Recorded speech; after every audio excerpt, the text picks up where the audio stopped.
Lishonile ngwane, kepha ke alishoni lingenatindzaba talo. Nati ke nanyalo sikwetfulela tona bukhoma etindleni tekusakata te-SABC e-Auckland Park eJersey. Wemukelekile mbukeli nati lethamba yembili lomuhla. Omasipala bethu, when they succeed, we all succeed. Lisekela la mengameli Paul Mashatile livakashele esigodlweni saseNyandeni elibode eMpumalanga Kapa. We stand with you in your grief, and we also extend support to the injured. Mengameli we South African National Taxi Council Abner Tsebe utigcekile letehlakalo teludlame takamuva tekuhlaselwa kwabashayeli be-e-hailing.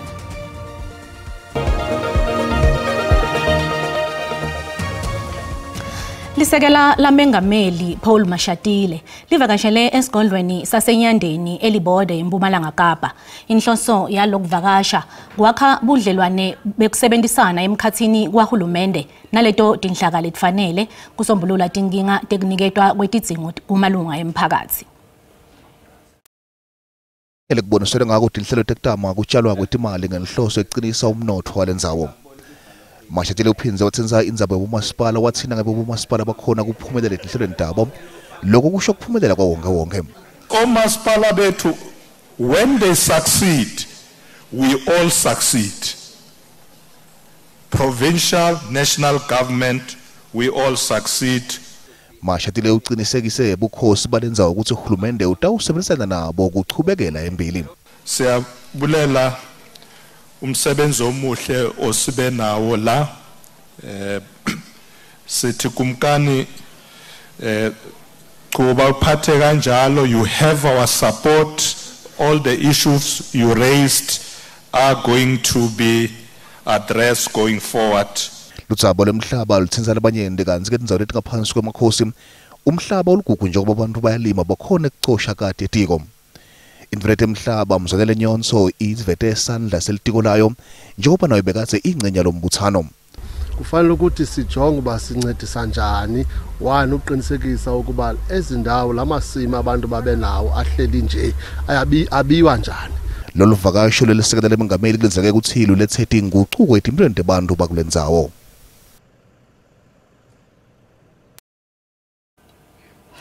Mengameli we South African National Taxi Council Abner Tsebe utigcekile letehlakalo teludlame takamuva tekuhlaselwa kwabashayeli be-e-hailing.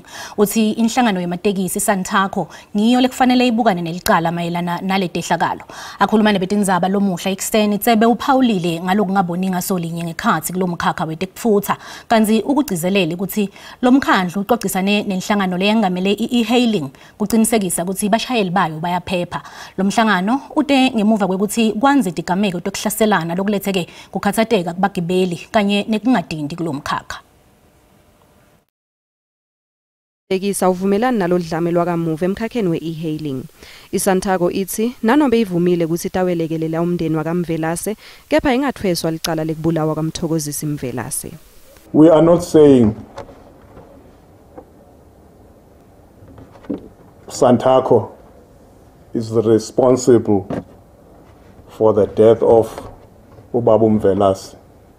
But what we are saying is it happened within the taxi industry space. We've got some tear here because the e-hailing and metered taxis are part of Santaco. ISantaco ithi tawelekelele tinhlelweni tekungcwaba lomshayeli we-e-hailing lobekana minyaka lenge-27. You entrusted your son to this country to the promise of honest work, and that trust was betrayed by violence. We stand with you in your grief, and we also extend support to the injured and to every community member who was traumatized by what they witnessed. And we want to also confirm we've seen family asking for support. As Santaco, we are ready to take care of the body. Tsebe uthi wonke umuntu uvumelekile ukuthi asebenzise noma nguluphi luhlobo lwetithuthi nekuthi batawujeziswa bonke labenta bogebengu ngeligama labo. Sikubutile mbukeli ukuthi nguyiphi inzima lengadlalwa betemthetho ukuqinisekisa ukuthi bosomatekisi abahlukubeti bashayeli betimoto letincane. Umbono wakho uyalandzela.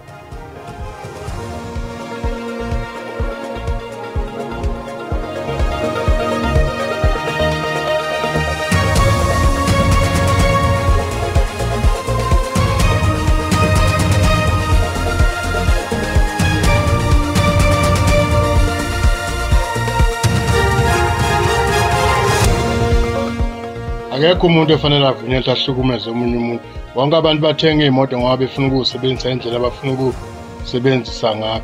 Hayi mina ndibona indima idlalwa nguhulumeni emsasazi. Kuba bayaphela abantwana babantu bebulawa ngawo notaxi. Ndicinga ba mina umthetho mawukudlale indima yawo. Hayi msakazi lapho ukhuluma ngamagwala okugcina. Angeke baqala ikinto abanganceda ngayo lapho. Laba ukuthi baluse ulamula abantu bamateksi nale moto encane.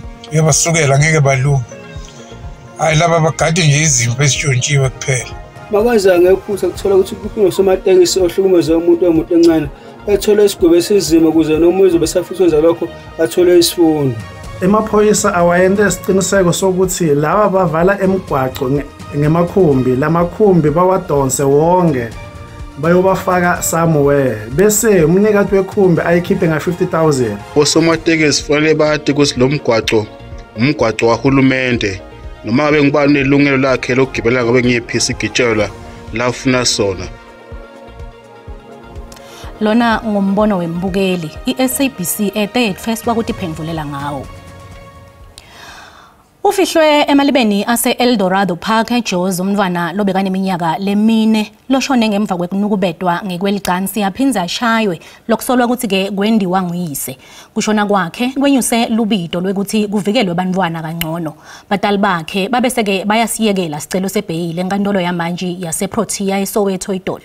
Somlomo welidolobha laseJozi Margaret Arnold uthi ke batali balomntwana bekumele bamvikele kunekumhlukubeda. Ukutsate takhamuti ukuthi titibike tehlakalo letfana naleti kube mthetho. It is not a good look. It almost sends a message that it's a norm, that this happens all the time. Sihlobo semufi sicele takhamuti ukuthi tilwisane nebantfu labathengisa tidzakamiva wende tinsolo tekuthi uyise wemfana bekavele awuhlukubeta lo mndeni kanti unxusa unina ukuthi abe ngufakazi wembuso. I'm not part and parcel of the father. The family can hate me. I am a very open book. I'm open and I'm telling you today, guys, just stop it. Please stop it. Umholi we-Action SA Herman Mashaba wende lubito lokuthi takhamuti takuleli dibeke mbili kulwisana nebugebengu uthi leli ete lachubeka nekungayinaki indzaba yebugebengu. Akhuluma emgcwabeni walomfana Mashaba uthe lesehlakalo sivete kubulawa ngesihluku lokubukene nebantfu bakuleli njalo. Ubuye wathi kungasebenzi ngendlela lefanele nokuceka kwesimilo nekubabete bucotfo kubaholi kuholela ekunyukeni kwebudlova. This is a very difficult moment, deeply hurting. This is actually a mirror of what is happening generally throughout our country, where we're reaching a stage where we're using young ones, where the lives of young people are cut short because of the dysfunctional state of our country. Kuletinye masibiya ititolo. Kuthi kameteke kufunza nekufundzisa etikolweni letimbili eGothenburg futane naseManyeleti eAkhonoke eMpumalanga.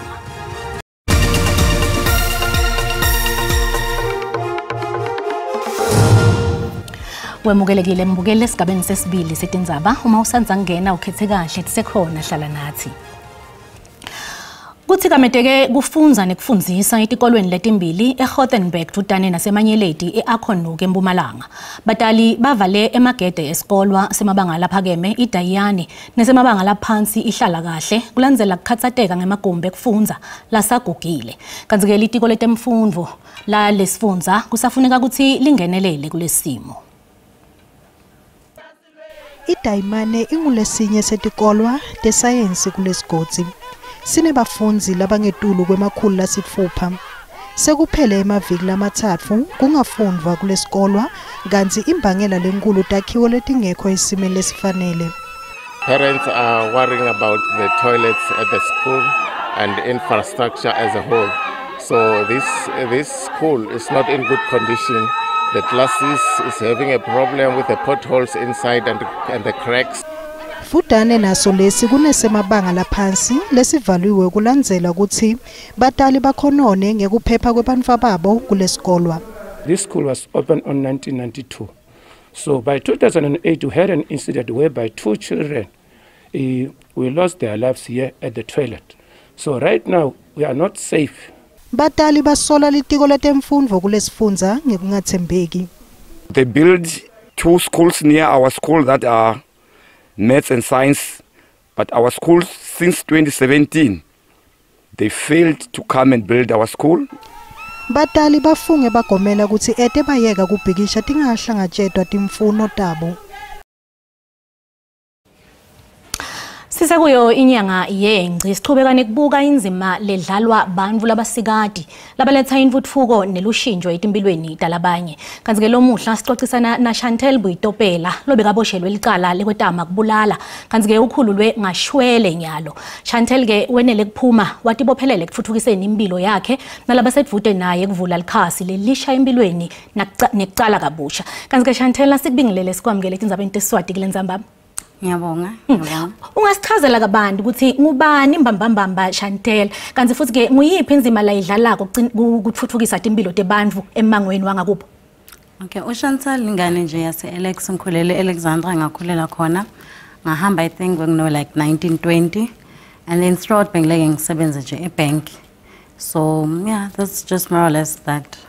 Chantel, yini imbambambamba le yabangela ukuthi ugcine uboshiwe?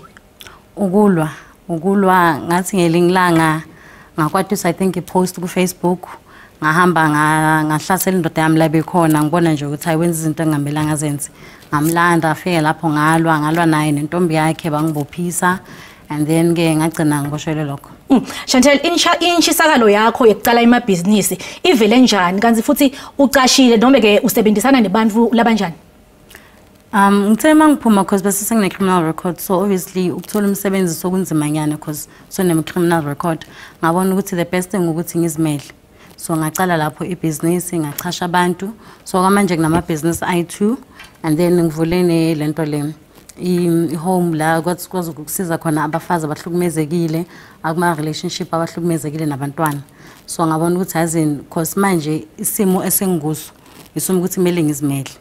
So ngaqala ngazimela ngazama ukuthi ngisize nabanye abandlule kulozimo ukuthi bahlukumezeke babe basithole empilweni baseyimeni ukuthi abazi ukuthi bangayaphi. So ngaqala lapho ke. Chantel, kulomkhakha longene kuwo we sales and marketing. Ngabe usebenzisana nebantfu labanetiqu nobe ke uyakhona ukuthi usebenzisane nalabo labete mhlambe uyakhona ukuthi bete batofunza loyo msebenzi kuze ukuthi nabo babe ingcenye lomkhakha? Cha, ibusiness yami ngichasha wonke umuntu esikhathini esiningi ngichasha abafazi. So 90% abantu abangisebenzelayo abafazi noma bane experience noma bangane experience achasha sine training eyimahala kakhulu ngizama ukuchasha abantu abanama criminal record because ama company amaningi abachasha abantu abanama criminal record njengoba sengazi ubunzima okukhona ukuchasheka mona criminal record ikho ngichasha bona kakhulu sesikhathini esiningi ngichasha abantu benginabo ejele abantu that have been previously arrested aba disadvantaged. So that's basically what I'm dealing with. Abafazi abanama criminal record, that's who I empower. And then we train them as well. Chantel, kuvakala kukunyendi kakhulu lokwendako. Ngabe ke nguphi futhi lokunye lo busy ngako kulomkhakha? Ngwaphi nje lamanye ama business lo busy ngako? Ngibhizi ngokuningi shemeza angihlalanga phansi. Ungasichazela nje kabantu ukuthi ngabe nguphi nje lokho naloko nje longadvebela umbukele ekhaya ati kahle ukuthi Chantel kahle mbambambamba yini lela busy ngayo lapha? Hayi ngiyilento lengu-teacher we-Sunday school esikolweni la ngisonta khona i-Christian Foundation eProtea Clan. So ngu-teacher we-Sunday school ngifundisa abantwana iBhayibheli and then phezu kwalokho ngilongibhizi ngalento le ngi-motivational speaking as well. So ngihamba ama-different prisons and motivate abantu ukuthi it's not the end ukuthi just because uke wawa you can still usithintithe uvuke futhi uzame yabo as long as nje unephupho umthemba uNkulunkulu uthandaza akukho impossible, you can do it. So we go to different prisons, slogan just motivates wonke umuntu iboshwa, and then Sundays sasontweni ngifundisa iBhayibheli abantwana yikho lokho engipassionate about ukuthi sikhulise laba abasayo. Ngiyabonga kakhulu sisi. Chantel Boitopila lomunye ke wabomake labadlala inzima lenhle kakhulu emangweni wangakubo ngemva kokuthi ke aboshiwe wabese uyabuya ngashwele kanti kungyalo ungaphandle ngashwele wenda umehluko lomkhulu kakhulu ke emphakathini wangakubo. Kuchubekela embili ngetindzaba mbukela imitamo yekucedza imbi lesemkhathini kweRussia neUkraine ithethe sinyathelo lesiya embili ngemsombuluko ngesikhathi ke mengameli Donald Trump abamba umhlangano namengameli wase-Ukraine Volodymyr Zelensky kanzikene baholi base-Europe e-White House. Kuletinye ke tetinvo lekukhulunywe ngato kufaka ekhathi kungabi khona kubekwa phansi kwetikhali ngaphambi kwekuthi kucalwe inkulumo letawuholela esivumelwaneni sekuletha kuthula lesitawudvonsa sikhathi lesitse. Hlangana ngasese nemholo wase-Ukraine mengameli Trump ubese uba nesomba nebaholi abahlukene kukhuluma ngekusebentisana etinhlangothini letahlukene. Labo baholi bafaka ekhathi be-NATO be-EU Commission Mvunankulu seTaliyane wase-UK umholi wase-Germany namengameli wase-France nowase-Finland. Nanobe bekangekho kulombuthano siqu sakhe mengameli wase-Russia Vladimir Putin kepha ube ingcenye tinkulumo kulombuthano. Trump ukhombe kuba nelithemba ngemhlangano emkhathini kwamengameli Putin Zelensky kanye naye esikhathini lesitako. Ultimately, this is a decision that can only be made by President Zelensky and by the people of Ukraine working also together in agreement with President Putin, and I just think that's very good things are going to come of it. Mengameli Zelensky ubale tinto letimbalwa letimcoka letibukile lokhambe embili isiqinisekiso kutekivikeleka kushintshisana ngetiboshwa nekubuyiswa kwetinkhwanya tebantfwana letisatfwa iRussia nelidzaba letivumelwano ngekulawulwa kwetindzawo letitsite. What is very important that all the sensitive things, territorial, etc., we will discuss on the level of leaders during trilateral meeting, and President Trump will try to organize such meeting. Nanobe baholi base-Europe bayincumile imtamo mengameli Trump ngeletha kuthula emva komhlangano wakhe naPutin e-Alaska, labanye bakhala ngakuthi kungabi nekubekwa phansi kwetikhali kucala. Mengameli Trump aveta ukuthi angathanda ukuthi kubekwe phansi itikhali ngekushesha, kepha lokho akakuboni kungaphendla indlela yezibonelelo sekuthula lesingadonsa isikhathi lesithe.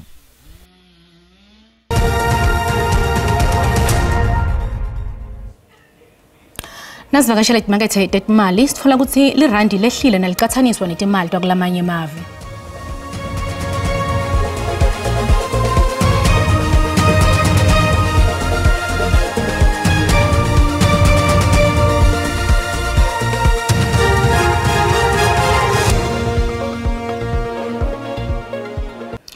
Kunasibusiso Mahlalela kulethamba embili kulethuma embiteni kuligwalagala FM.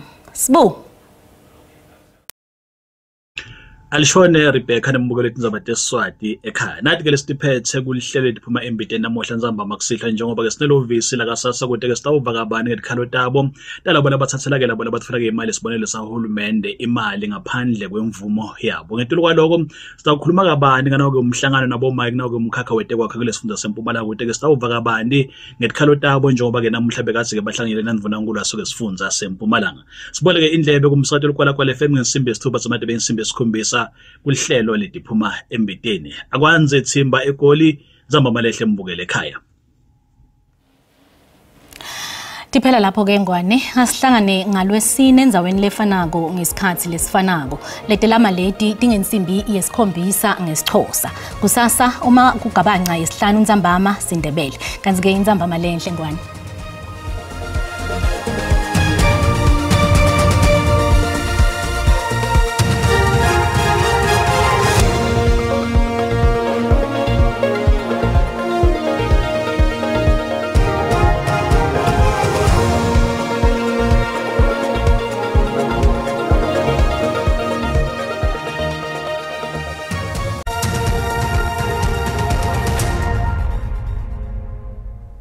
ngedela shona ngenaso simo selitulu kanjalo ngedela shona ngenato etinzabatalo ngalomuhla sibukele ke simo selitulu ukuthi ngabe ke sime njani kusihla namuhla mobuya ikhulukade ifunze lethu eNtshonalanga Kapa likhombisa ke ngibonya ngemafu kanti ke mayombona live lapha kuye ke la 30% mabuya ingcenye esifunza ke la eKwaZulu Natal ngalomuhla kanti ke naselangeni lakusasa asesekhona lawo mathuba emvula mabuya ingcenye esifunza ke la eKwaZulu Natal njengoba lapha kuye ke la 30% kanti ke mawehla eNtshonalanga Kapa solahleli lapha kuye ke la 30% njengoba ukhona lo msingo womoya lobanzako lobonakala ke ungeni kakhulukade sifunzeni ke la eNtshonalanga Kapa ngalomuhla kanti ke masikubukela amazinga ekushisa ukuthi emenjani kakhulukade elangeni lakusasa masibuka ke la sifunza iGauteng ngalomuhla lihleli lapha kuye ke la 27 mabuya bo Pretoria likhombisa ke kufuthumala kanti ke Carletonville lapha kuye ke la 24 liphulile kuleto ndzawulo leto bo Vereeniging bo Springs hleli lapha kuye ke la 25 kanti ke sifunza iLimpopo ngalomuhle tindzawo letifana nabo liphalale kuyashisa njengoba lapha kuye ke la 32 mabuya bo Musina bo Thoyando nakhona lishisa likhipha umkhovetsheni nakubo Bilabila njengoba lapha kuye ke la 30 njengoba sibali nobeke sikhombisa ke kubalela nasi sifunza kanti ke sifunza iMpumalanga lesinye ke naso lesibalele mabuya kandzawo letifana nabo Middelburg ilipholile ngaye ke la 22 24 inkakhulukati mabuya ke kubo Sekunda ngale kubombombela likhombisa ke kuphola ngalomuhle kanjalo nasemkhondo lifuthumele nakubo Sikhukhuza ngaye ke la 28 sifunza iKwaZulu Natal indzawo letifana nabo Pietermaritzburg hleli ku21 ilipholile nakubo Port Shepstone ngalomuhle bo Richards Bay lapha kuye ke la 24 mabuya bo Mnambithi lihleli lapha kuye ke la 26 leto ndzawo leto ke Eastern Cape indzawo letifana nabo Grafi lapha kuye ke 4 kuyabe kubanza ke ekseni leto ndzawo leto ke nangale bo Malitswayi boncuba lapha ku5 mabuya bo Xonxe lapha kuye ke la 24 kanti ke Makhanda lihleli ku23 lipholile leto ndzawo leto ngalomuhle kanti ke Western Cape tindzawo letifana ke la nabo Vredendal lapha kuye ke la 20 nabo Glen Williams mabuya Beaufort West hleli lapha kuye ke la 25 bo George ngalomuhle lapha kuye ke la 25 nakho likhombisa ke kuphola kuleto ndzawo leto kanti ke eNorthern Cape indzawo letifana nabo Springbok bo Calvinia lapha ku21 kepha ke kube kubanza ekseni nangale bo Sutherland njengoba lithi -4 kuleto ndzawo leto kepha ke liphole ngesikhathi ke Tanzamba makubo Uppington hleli lapha kuye ke la 28 ngalomuhle kanti ke sifunza iFree State mabuya ndzawo letifana nabo Kroonstad lapha kuye ke la 26 bo Welkom likhombisa ke kufuthumala kuleto ndzawo leto kanti ke ku Harapdam lapha kuye ke la 21 lokusho kona ukuthi kuleto ndzawo leto kuyabe kupholile kepha ke kube kubanza ke ekseni mabuya nangale bo Frankfurt njengoba lapha kuye ke la 19 mabuya bo Bethlehem bo Ficksburg ngalomuhle lapha ku 22 lokusho ukuthi pholile kwalomuhle kuleto ndzawo leto kanti ke sifunza iNorth West ngalomuhle mabuya ke la tindzawo letifana ke la nabo Mahikeng lapha kuye ke la 28 mabuya ngale kakhulukade ku Tosca lapha ku 29 lifuthumele kuleto ndzawo leto wehlele bo Vryburg ku Taung lapha kuye ke la 28 kepha ke kube kubanza ekseni kuleto ndzawo leto ke mabuya ndzawo letifana nabo Blue Move nakhona kube kubanza ke ekseni kuleto ndzawo leto njengoba lapha kuye ke la 26 ngesikhathi ke Tanzambama ikakhulukade mabuya bo Lichtenburg bo Telstar nakhona lapha kuye ke la 26 ngalomuhle angisho ngithi kungako kube ngophathele kona busuku abube lobuhle